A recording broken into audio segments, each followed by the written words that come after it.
Hello, I'm the Nostalgia Critic. I remember it so you don't have to. We're all aware of movie rip-offs, aren't we? Whenever a big hit comes out, there's always an underground rip-off with a similar title to make people think it's somehow connected to the original, if not believing it's the original itself.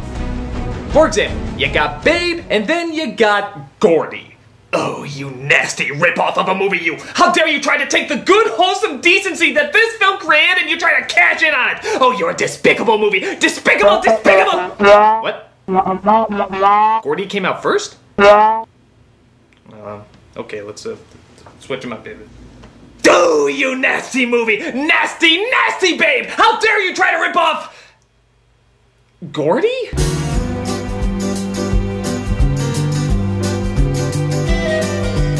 Yes, this is one of those strange instances where the ripoff may have come out before the original, if that even makes sense. It's about a pig on a farm separated from his family and somehow becomes world famous. Yeah, name one other movie that actually managed to do that. Okay, so the formula's been done to death. But this is the movie that almost got people to not see Babe because they thought it was the same thing. But hey, apparently kids liked it. As you can see, one reviewer quoted as saying, "Kids will squeal for Gordy." Come on, squeal! So let's not waste any time and start chewing the fat. This is Gordy.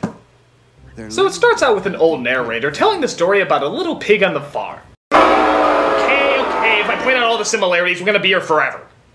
Nestled in the heartland of America, there's a place called Meadowbrook Farm. And they make Smucker's brand jelly better than anyone else in the world. And on this farm, there lived a happy pig family. Yeah, that's a rooster. Yes? Okay, if even the rooster is late on the line cock-a-doodle-doo, then we are seriously Okay, so some big bad rednecks come in to take the fodder. Without consulting the farmer, by the way. In fact, you never even see the guy who owns this farm. And the rooster goes to inform one of the little pigs named Gordy. There you are! What's going on, Richard? What's happening? Come quick, Gordy! Your dad's in danger! They're taking him away! Danger? Daddy? Well, looks like someone gave gum to the farm animals and decided he wanted to make a movie about it. So after the rooster tells Gordy about his father, which is odd considering how there's 6 other family members, what makes Gordy so special? Gordy stops on by and tries to talk to him. Get out of here. They might take you with me. Where are they taking you? Up north. Same place they took my father. They're sacrificing me to the Oscar god of Meyer. Promise me, Gordy. Promise me you'll take care of Mom and the kids. I promise, Daddy. Daddy! Remember, Gordy, take care of the family. So, I guess it's back home to look after the family like he said, right? Have you seen my mother? I'm sorry, Gordy. Another truck drove up while you were gone.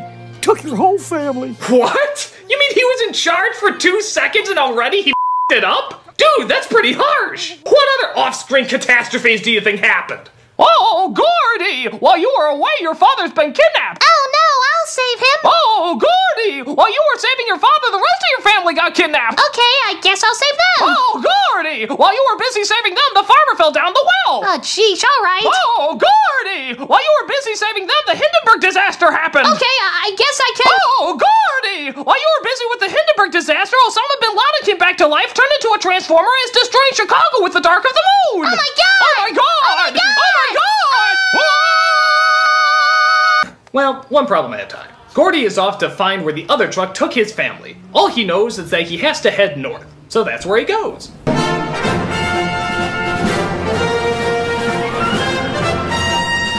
He comes across a bar that really puts the square in square dancing, where a country band plays for the crowd with the help of the lead singer's daughter. Pulling on a pigtail, chewing on a hangnail, tucking in a shirt tail, your heart's on the line. Huh, this must be Hannah Montana's less successful cousin, Wyoming Schloming. Kick 'em up real. Though, to be fair, nope, I'm not gonna be fair. It's annoying and it sucks. Case closed. Yeah, go wholesomeness! She goes outside and finds a pig in a blanket and decides he probably doesn't have a home, so she's gonna keep him. I'm gonna take care of you. I'm trying to find my mama. That's funny. I could have sworn I heard you say mama.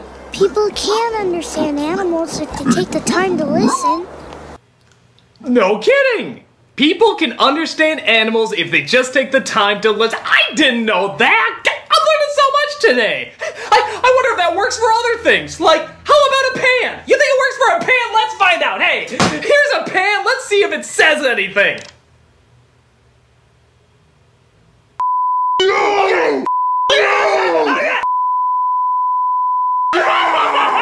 So the girl, named Ginny Sue, can sort of understand Gordy because she took the time to listen. Yeah, a whopping 5 seconds of silence. I'm sure nobody else has ever done that with an animal. Now what am I gonna call you? Well, breakfast comes to mind. I know. Pinky. Brilliant! So she calls the animal Pinky and decides he'll be a great companion to have around because, what a shock, she has no mother. Oh, did I forget to mention this was a Disney production? You sick parent-hating. Good night. Good night.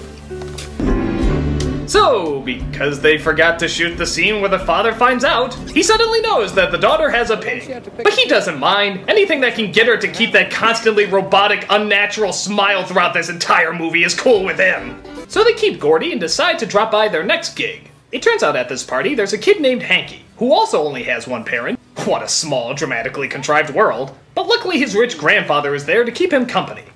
Why don't you ask your mother to dance? Bet she'd like that. Go on, ask her. Okay. Mom. Mom. I'm sorry. She didn't hear you.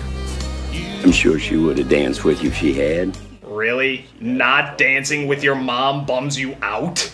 Dude, I think even Freud would be like, kid, get some real problems. So he goes to his swimming pool where Ginny Sue comes by to keep him company. We saw the way that man treated you. Taking charge of your mom? He's her new boyfriend. Oh, by the way, did I mention that he can't swim? And yet he's hanging right off of a diving board? Isn't that like a person with vertigo trying to relax on top of the Empire State Building? I better get back. And you'll never believe where this leads. Quick, do the idiot paddle! Hanky, I can't swim! Who do you think I feel? Hanky! Oops, no! So, in probably the most embarrassing way to be saved by anything, anywhere, the pig gets Hanky a floating duck and pushes him to safety. Weirdest rescue ever. Spider Pig does whatever a Spider Pig does. With no one around to help, the pig apparently jumped into the swimming pool, pushing an inflatable pool toy, swam to the boy, and saved his life. Look at the reaction on his face. That's the words of this whole ridiculous scenario sinking in. You would have that reaction too if you had this story repeated back to you. We've been told that the young Royce is going to be okay. He's expected to make a complete recovery. Physically, yes. Mentally, no. You are bully meat for the rest of your childhood, kid. You better start saving up for therapy bills because you ain't ever gonna recover from this. Hey there, Hanky. We came to cheer you up. But on the plus side, the pig becomes a hero, and the rich grandfather talks about making this sudden celebrity the mascot for his company. But Hanky's mother and fiance, who I guess are the bad guys now, actually don't want the pig and instead want her to be the mascot. But Gilbert, you promised to help me. How can you even ask me to compete with a pig? You know, unless you're in a Muppet movie, that line should never have any contact anywhere. So Hanky decides to adopt the pig from Ginny Sue, who I guess doesn't want him anymore. Kinda weird. And the fiancé is told to do 2 tests for marketing research. One with the mother and one with the pig. Listen carefully. You take care of the pig, and I want you to use this.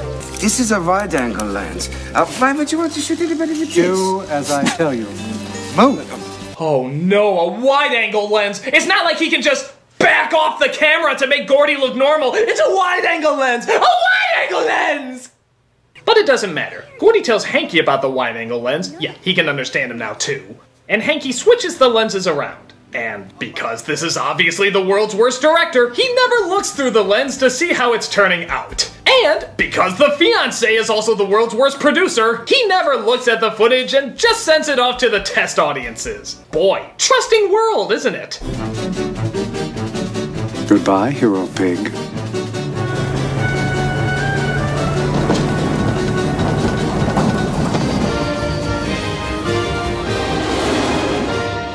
But I just looking at? Boy, I don't even think David Lynch could figure this edit out. Why is it holding on him for so long? Why is there a heavenly glow all around him? Is it the virgin? This is the most awkward transition! It's like if I woke up one morning and said, I'm going to eat breakfast now.